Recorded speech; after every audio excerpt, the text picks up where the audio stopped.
Welcome back to Droning On About History. Today we're going to be visiting the camel barns in Benicia. Wait a second.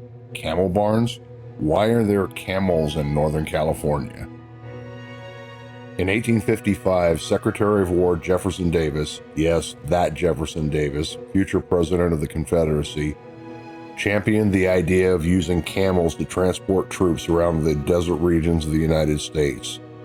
In March of 1855, Congress allocated $30,000, over $1 million in today's money, to fund the Camel Corps.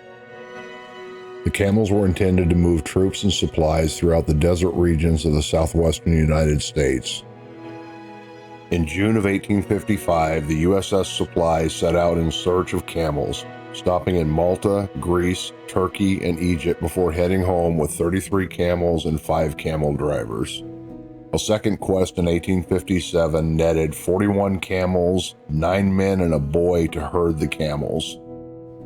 Even though the camels thrived and succeeded at every mission they'd been assigned, by 1864 the Army had decided to terminate the program, in part because the idea had come from Jefferson Davis. The camels were brought from their stations around the country, and in February of 1864 they were auctioned off in Benicia. Active for over 100 years from 1849 to 1964, the Benicia Arsenal served in every conflict the U.S. had been involved in, from the Civil War through the Korean War. On October 18, 1912, an explosion and fire destroyed the 3-story stone storehouse referred to as the Clock Tower. The explosion and fire that ripped off the roof and blasted down most of the 3rd-story walls resulted in the loss of over $1.5 million in supplies and damaged the structure. In addition, almost all of the arsenal's early records were destroyed. The remaining walls of the 3rd story and the tower in the northeast corner were later leveled to the 2nd-story height, and the building restored to a 2-story structure with only the clock tower. In the first 24 hours following the December 7, 1941 Pearl Harbor attack, over 125 truck convoys left Benicia, delivering bombs, arms, and ammunition around the United States.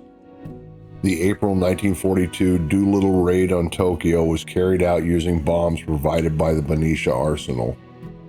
With the beginning of World War II, the Arsenal's ordnance supply activities mushroomed within weeks into a gigantic operation.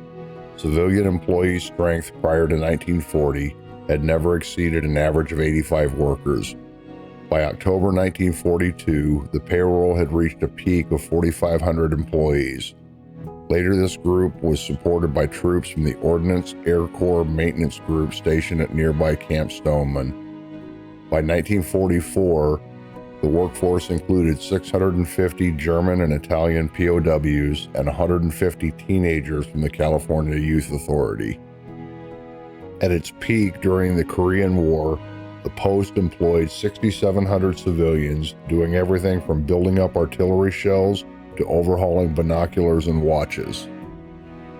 By 1964, the Defense Department decided to close the Benicia Arsenal, moving its functions between Washington State and Utah. Over the nearly 115 years that the Arsenal was in service, its officer roles included men like Ulysses Grant and William Tecumseh Sherman, as well as Jimmy Doolittle. Today, many of the buildings from the 1850s remain, including the Clock Tower, the Arsenal Barracks, and the Barracks Hospital. The former camel barns now house a museum that tells the history of the Arsenal. In addition to hosting the post, the city of Benicia, located on the Carquinez Straits coming into Suisun Bay, also had a brief stint from 1853 to 1854 as the state capital of California.